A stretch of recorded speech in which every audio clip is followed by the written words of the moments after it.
जय जय राम, जय सिया राम, जय हो बागेश्वर धाम सरकार। आज की जो कहानी है बिल्कुल ही दिल को छू जाने वाली ये कहानी है। एक दुख भरी माँ बाप की कहानी कि जब उस माँ का तबीयत अचानक ही बहुत अधिक खराब हो जाता है, वह बाप अपने दोनों बेटों के पास कॉल करता है। लेकिन एक बेटा कहता है पापा मैं अभी नहीं आ सकता, और दूसरा बेटा कहता है पापा अभी मेरे पास समय नहीं है। वह बाप अपनी पत्नी को लेकर के अर्थात उसकी माँ को लेकर के गिड़गिड़ाता है, आखिर में लेके घूमूं तो घूमूं कहाँ। ये माँ बाप का दर्द क्या जाने। उसने तीन बेटों को जन्म दिया, लेकिन दो बेटे तो लायक थे लेकिन उनके पास समय नहीं। तीसरा बेटा बिल्कुल ही नालायक था। कहा जाता है कि दो चीजों का अंदाजा आप कभी नहीं लगा सकते, एक माँ की ममता और दूसरा पिता की क्षमता। कहते हैं कि पहला प्यार कभी भुलाया नहीं जाता, लेकिन आजकल के बेटे को देखो, कहते हैं कि पहला प्यार कभी भुलाया नहीं जाता, फिर पता नहीं कुछ लोग क्यों अपने माँ बाप के पहले प्यार को ही भूल जाते हैं। बेशक ढूंढ लो सारी दुनिया में, मगर कोई नेक इंसान नहीं मिलेगा। जाकर देख लो मंदिर मस्जिद में भी माँ बाप से बड़ा कोई भगवान नहीं मिलेगा। जिस दिन, ध्यान से सुन लो, जिस दिन तुम्हारे कारण माँ बाप के आंखों में आंसू आ जाते हैं तो याद रखना उस दिन तुम्हारा किया सारा धर्म कर्म आंसू में बह जाते हैं। ठीक है, वही हाल उस माँ बाप के साथ हुआ। अपने दोनों बेटों को कॉल किया लेकिन उनके पास समय नहीं थे। एक्चुअली बात है कि एक माँ बाप जिसके 3 बेटे और मात्र एक बेटी थी, उसने अपने बेटों को पढ़ाया। पहला बेटा अच्छा खासा था पढ़ने में, मानसिक स्थिति उसकी बहुत ही अच्छी थी और वह पढ़ लिख करके एक अच्छा खासा इंजीनियर हो गया। अच्छा खासा इंजीनियर हो गया, अच्छा खासा पैसा कमाने लगा। दूसरा बेटा ठीक ठाक था पढ़ने में लेकिन उतना भी अच्छा नहीं था। दूसरा बेटा बिजनेसमैन बन गया। दोनों बेटे ठीक ठाक पैसा मस्त कमा रहे थे, उनके शादी विवाह सब कुछ हो गया। लेकिन तीसरा जो बेटा था वो बिल्कुल ही, उसका मानसिक स्थिति कुछ, बस घूमता इधर उधर करता, कुछ नहीं करता, अपनी मर्जी का करता, जो समझ आता, जो उसे अच्छा लगता वो करता। बल्कि दोनों बेटे माँ बाप को बातों को मानते थे, लेकिन तीसरा बेटा बिल्कुल ही कुछ अपनी वाली, जो अच्छा लगता था करता था।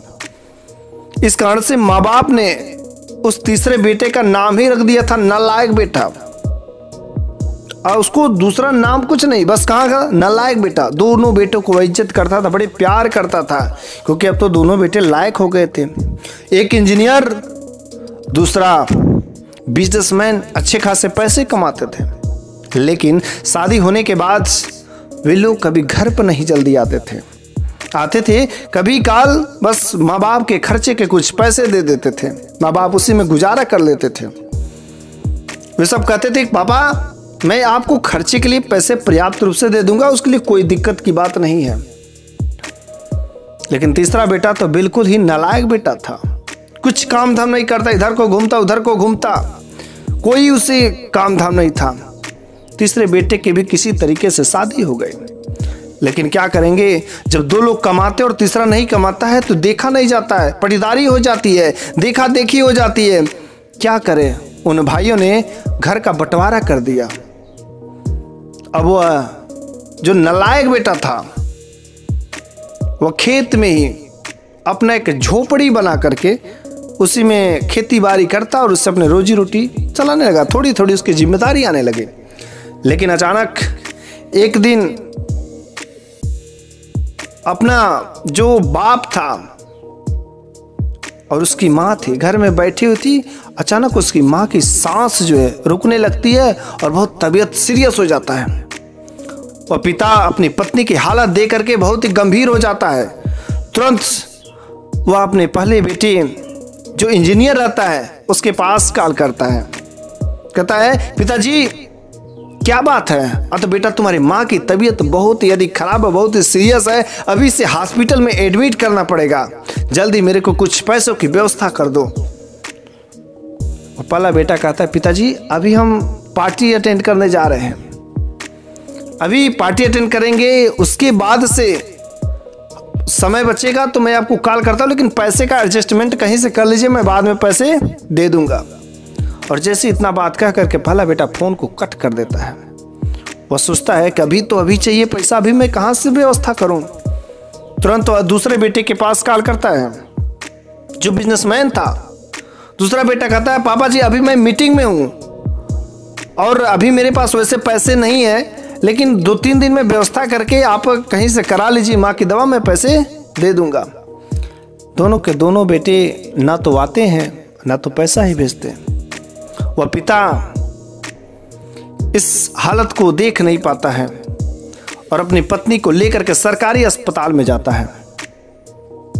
वहाँ पर सरकारी अस्पताल में जाता है। वहाँ पर सरकारी अस्पतालों में कैसे दवाइयाँ होती हैं, बिना पैसे का कुछ होने जाने वाला नहीं है। अब तो वह पिता अपनी पत्नी को देख करके, जैसे जैसे उसकी पत्नी की सांसें रुक रही थी, वैसे वैसे उसके दिल की धड़कनें बढ़ रही थी कि अब मेरी पत्नी शायद मेरे साथ नहीं रहेगी। मेरे 2 बेटे, एक इंजीनियर दूसरा बिजनेसमैन, इतना पैसे वाले हो करके आज मैं पैसे के लिए तड़प रहा हूँ कि अगर मेरे पास पैसे होते तो काश अच्छी डॉक्टरी में भी मैं अपनी पत्नी का इलाज करा सकता।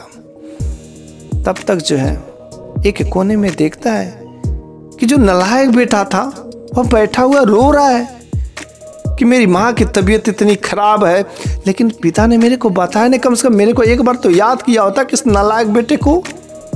मैं तो पास में ही था, लेकिन उसने मेरे को कभी समझा नहीं। मैं नालायक हूँ ना पिताजी, आपने मेरे को बताया नहीं।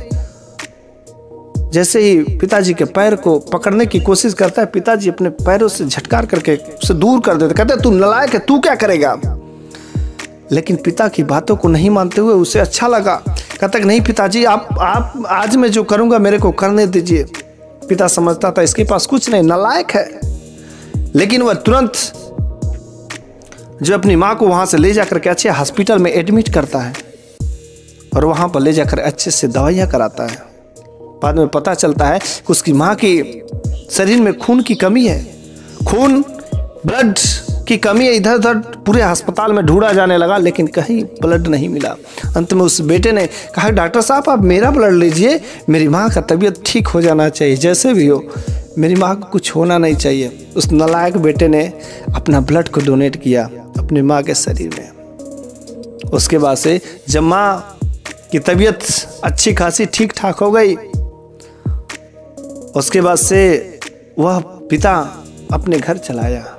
पिता ने पूछा नालायक बेटे से, अरे नालायक बेटे ये पैसा वैसा कितना लगा उसमें। कह रहे नहीं वो सरकारी था, उसमें मुफ्त था, कहीं पैसे उसे कहीं कुछ नहीं लगे हैं, बस 2-4 लगे हैं, उतना तो आपने दिया ही था, उतना हो गया, कहीं पैसे उसे नहीं लगे थे। उसके बाद से नालायक बेटे अपने घर चला गया और पिता माँ बाप अपने घर चले गए, क्योंकि नालायक बेटा का घर तो खेत में था, झोपड़ी में। उसके बाद से थोड़ी सी पिता को दया आती है कि चलते हैं, आखिर मेरे दोनों बेटे तो काम में नहीं आए, वही नालायक बेटा काम में अंत समय में आया था। उसके बाद से जब वह खेत की तरफ जाते हैं उस झोपड़ी में, तो वहाँ पर 2-4 लोग काम कर रहे होते हैं। कहते कि यहाँ पर मेरा नालायक बेटा का घर है और आप लोग कौन है। तो कह रहा है नालायक बेटा का घर आपका वहाँ पर झोपड़ी है। और जाकर के जब वो बाप झोपड़ी में देखता है तो झोपड़ी का जो दरवाजा रहता है वहाँ पर ताला लटका रहता है। कहते हैं ये तो ताला लटका, यहाँ पर तो कोई है ही नहीं। कहता है कि वह जो है आपका बेटा एक घर छोड़ करके चला गया है। कहता क्यों छोड़ करके चला गया है।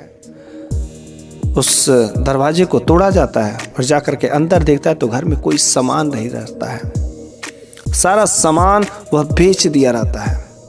उस पर एक खत लिखा रहता है, उस पर वह बेटा जो है एक खत छोड़ गया था। जैसे पिता उस खत को खोल करके पढ़ता है तो उसमें लिखा रहता है कि पिताजी मैंने आपका सबसे छोटा बेटा, सबसे नालायक बेटा हूँ, लेकिन क्या करूँ, मेरे को जो अच्छा लगता है वही करता हूँ। हाँ मैं जीवन में कामयाब नहीं हुआ, लेकिन मेरी माँ की तबीयत जब खराब हुई आपने मेरे को संदेशा नहीं भिजवाया, किसी के द्वारा मेरे को पता चला, मैं भागा भागे हॉस्पिटल में गया था। और जिस हॉस्पिटल में मैंने कहा था ये खैर का है, मुफ्त का है, मुफ्त का नहीं पिताजी, पूरे 9 लाख के बिल बने थे और मैंने तुरंत उसी समय घर पर आया था। जब वह हॉस्पिटल में 1 दिन के लिए गायब हुआ था, आपने खोजा था कहाँ गया, मैं आया था घर पर और जितना मेरी हिस्से की ज़मीन थी मैंने सारा ज़मीन बेच दिया है और पूरा जो पैसे मिले 9 लाख रुपया मैं ले जा करके हॉस्पिटल में दे करके अपनी माँ की जान बचाई, क्योंकि माँ से बढ़कर मेरे लिए कुछ नहीं पिताजी। और अब ज़मीन मेरी न रह गई। वह बाप उन वर्करों से पूछता है कि क्या ये ज़मीन अब मेरे बेटे की नहीं रह गई है। वर्कर कहते कि नहीं, वह तो ज़मीन बेच करके चले गए बाहर कमाने के लिए। और पिता अपने उस नालायक बेटे को याद करके रोने लगता है कि मेरा नालायक बेटा, लेकिन सबसे आंखों का तारा, जो अपना जान की बाजी लगा दिया, अपना सब कुछ बेच दिया लेकिन अपने माँ को बचा लिया। इसलिए जो लोग अपने पास होते हैं उनको कदर करनी चाहिए। कभी भी हमें घमंड नहीं दिखाना चाहिए। जो भी लोग पास में रहे हमेशा उनकी वैल्यू, कब कौन से आदमी काम में आ जाए इसकी कोई वैल्यू नहीं है। और ऐसे ही हमें करना चाहिए। अपने माँ बाप की सेवा हमेशा करनी चाहिए, क्योंकि अगर माँ बाप के आंखों में आंसू आ जाते हैं तो आपका सारा किया का कर्म सब पानी में, उसी आंसू में बह जाते हैं। माँ बाप के आंखों में आंसू नहीं आना चाहिए। अगर आपका जीवन का एक भाग भी अगर माँ बाप के काम आ जाए तो उससे बड़ा कोई धर्म नहीं है। माँ बाप से बड़ा इस पूरी दुनिया संसार में ढूंढ लो, कोई भगवान नहीं है।